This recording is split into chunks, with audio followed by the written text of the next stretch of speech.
Kalau memang Kanjeng Nabi itu terjangkit penyakit pedofilia, sorry kurang gaul. Sekarang siapa yang menjadi korban berikutnya? Sebut satu nama aja. Ini aku ngomong supaya clear loh ya, supaya kafir-kafir itu nggak lagi menghina Kanjeng Nabi Muhammad.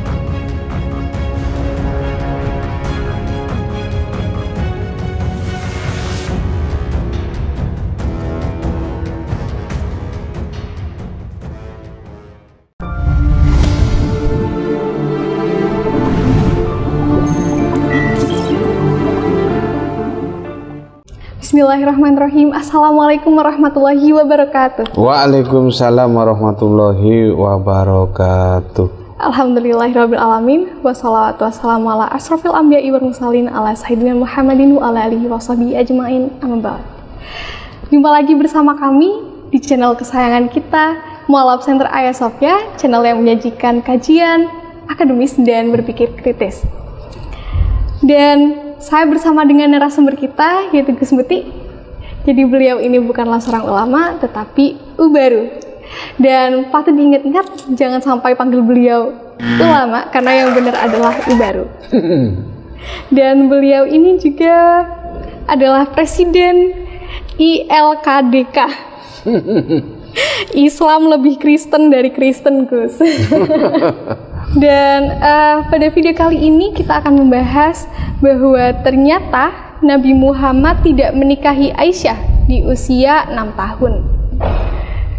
Oke, bagaimana itu, Gus? Apakah itu benar? Agak jelimet jelaskan ini ya, tapi ya tidak apa-apa. Tetap aku akan jelaskan meskipun karena ini menyangkut hadis, dan hadis itu riwayat sejarah ya.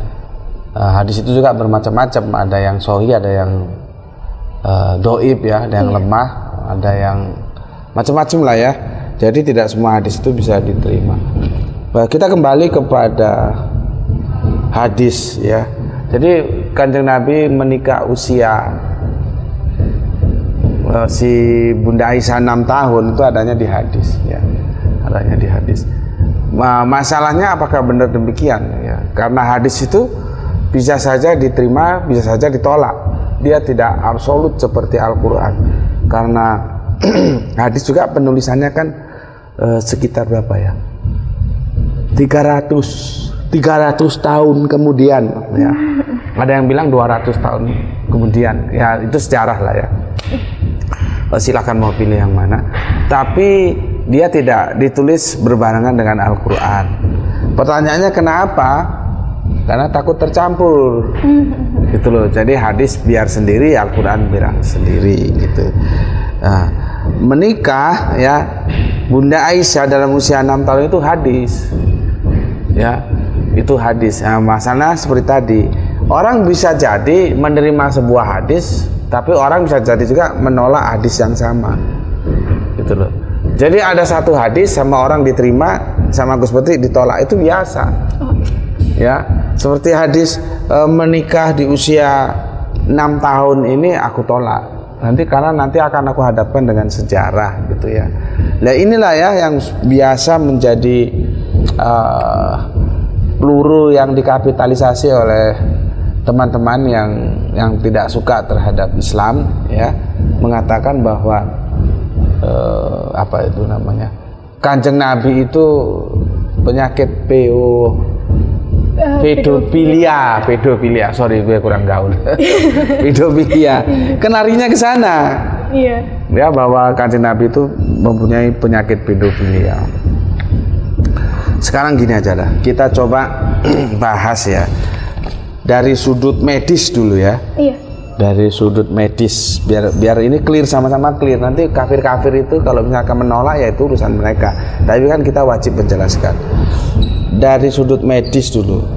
Apa tadi? Pedofilia. Pedofilia. Ya. Nanti kalau kalian perlu silakan tanya kepada pakar yang berhubungan dengan penyakit ini ya, dokter tentunya ya. Jadi gini. Pedofilia itu sebuah kelainan ya. Kelainan orientasi seks gitulah ya. yang dia suka terhadap anak-anak kecil, gitu ya. Nah ini hadisnya sementara kita biarkan dulu, hadis yang Bunda Aisyah 6 tahun ini ya, kan masih kecil 6 tahun itu. Ini kita artinya oke lah kita terima dulu gitu ya, jangan kita mentahkan dulu. Oke. Akhirnya kan dibawa ke pedofilia itu, senang sama anak-anak kecil gitu kan. Silakan tanya kepada para dokter bagaimana penyakit pedofilia itu. Maka jawabnya di sana ada ketergantungan, gitu loh. Ketergantungan kebutuhan. Artinya apa? Itu siklus, dia ingin lagi, ngulangi lagi, ingin lagi, ngulangi lagi, ingin lagi, ngulangi lagi, gitu loh.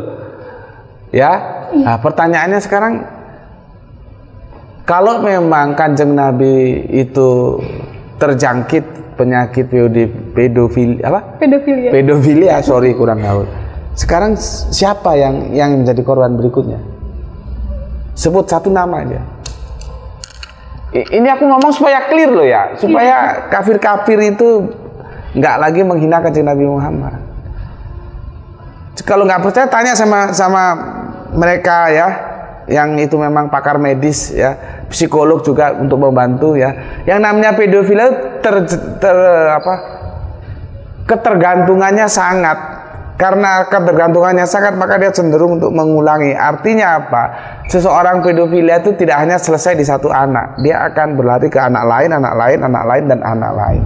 Pertanyaannya, kalau memang jika maka, kan begitu kan? Jika maka, jika mendung maka hujan, kan begitu.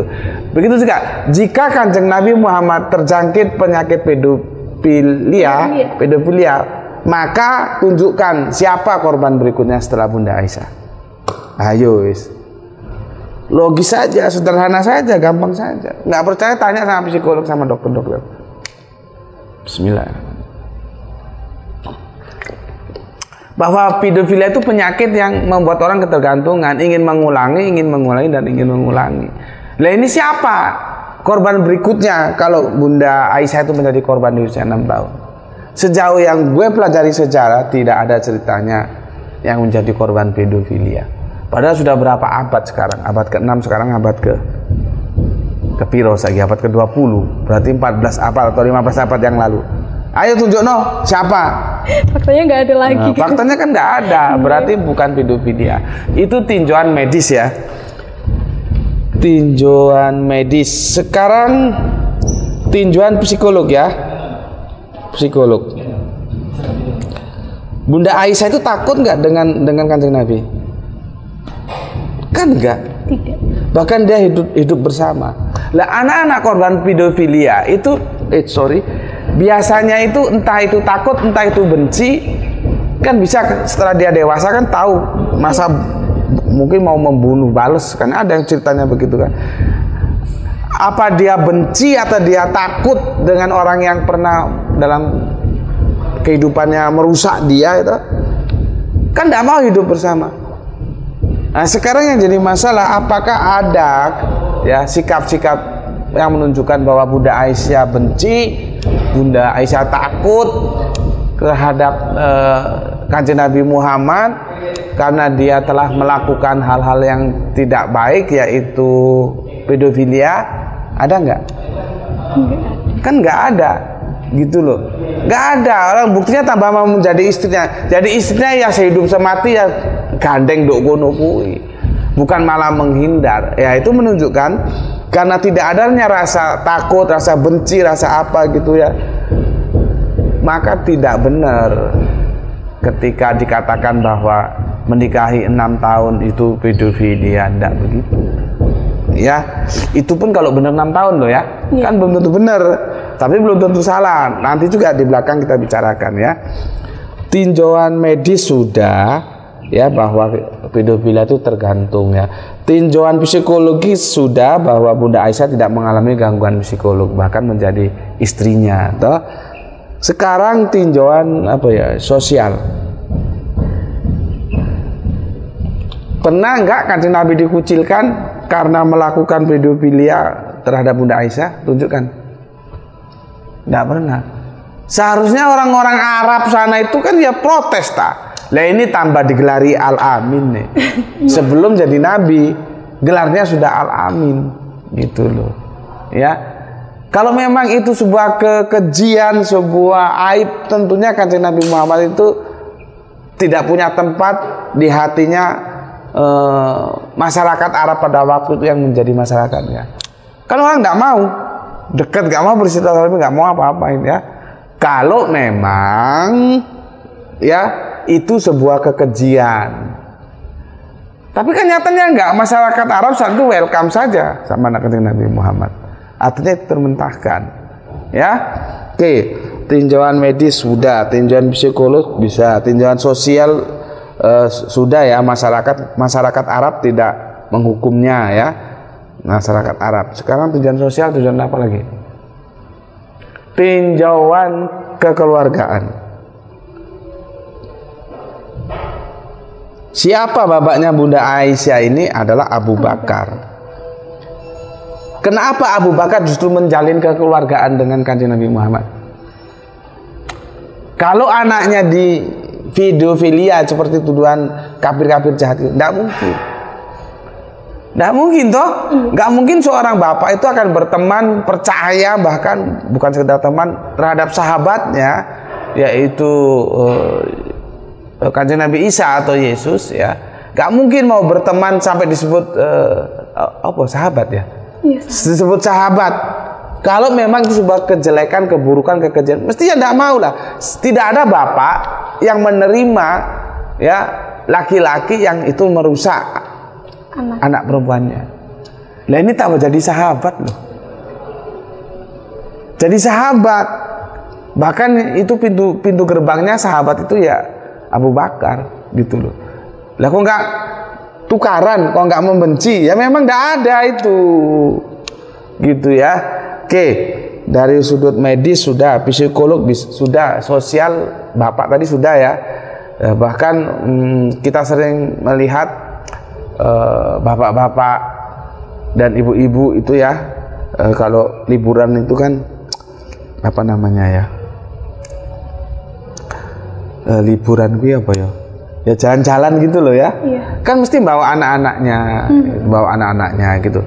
Kalau memang tapi dulu ada liburan nggak ya?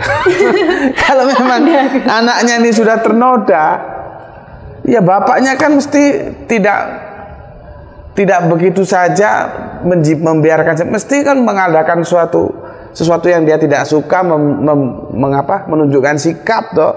Tapi kan anaknya kan nggak diumpetin. Iya. Misalkan, anakku kira Bunda Aisyah wis ternodai kena pedofila, kan mesti diumpetin. Ini kan enggak, justru pernikahannya direstui. Dan ya kita coba kembali ke abad ke-6 aja ya. Seandainya Bapak Abu Bakar tadi itu jalan-jalan, melaku sekarang ya, wisata gitulah ya. Ya pasti anaknya dibawa. Kalau enggak ya memalukan toh. Aib. Tapi nyatanya enggak.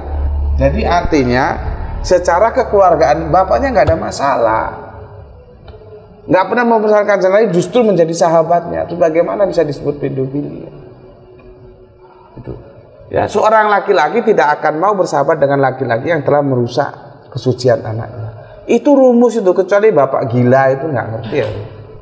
Iya, guys. Iya kan? Iya. Sederhana sebetulnya, cuman karena maunya hanya memfitnah Kanjeng Nabi, ya begitu itu ya sudah, biarin saja, tugas kita hanya menjelaskan ya. Nggak ada ceritanya anak kecil, nggak ada cerita pedofilia, nggak ada. Budaya itu masih ada di Madura. Di Madura itu jadi masih kecil mereka sudah dijodohkan. Gitu. Tujuannya supaya saling menjaga, saling tahu bahwa itu calonmu gitu. Ya, cuman nggak tahu sekarang masih terlestarikan nggak? Karena konfirmasinya sudah lama ya. Oke. Terus ini sejarah ya. Sejarah. Kekeluargaan sudah, sosial sudah, psikolog sudah, medis sudah, sejarah. Waktu perang, Bunda Aisyah itu kan perang dulu belum ada peluru ya, pakai panah gini kan. Tentunya panah kita ke sana, panahnya kafir ke sini kan gitu kan? Iya. Karena saling memanah. Bunda Aisyah itu ikut perang dengan tugas mengumpulkan anak-anak panah.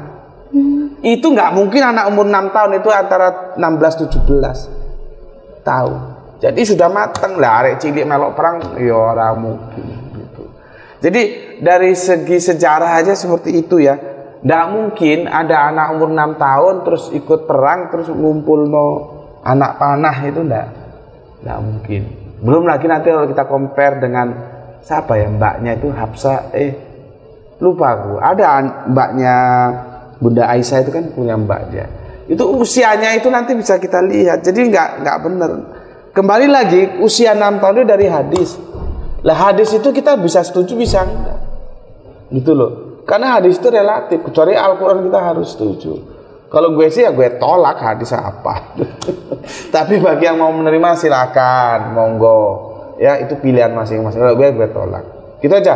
Iya. Oke, jadi itu tadi ternyata Nabi Muhammad itu tidak menikahi Aisyah usia 6 tahun. Karena itu hanya ada dalam hadis, Gus. Dan tadi juga udah di-compare dengan 4 perspektif dari medis, psikologi, sosial, keluarga. Oh, satu lagi sama keluarga dan sejarah. Jadi ada medis, psikologis, sosial, kekeluargaan, sejarah. Ada 5 parameter yang dipakai. Ya, jadi terima kasih sudah menonton. Jangan lupa like dan komen dan klik tombol subscribe dan juga nyalakan loncengnya. Semoga bermanfaat. Barakallahu fikum. Wassalamualaikum warahmatullahi wabarakatuh. Waalaikumsalam.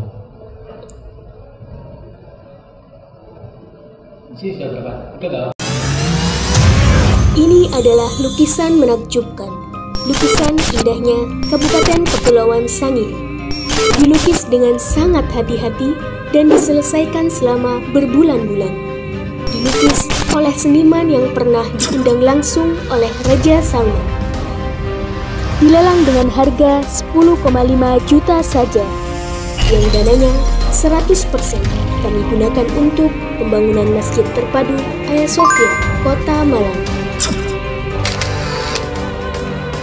Dan berdirilah benteng yang sederhana awal untuk mengabarkan kebenaran rahmatan lil alamin.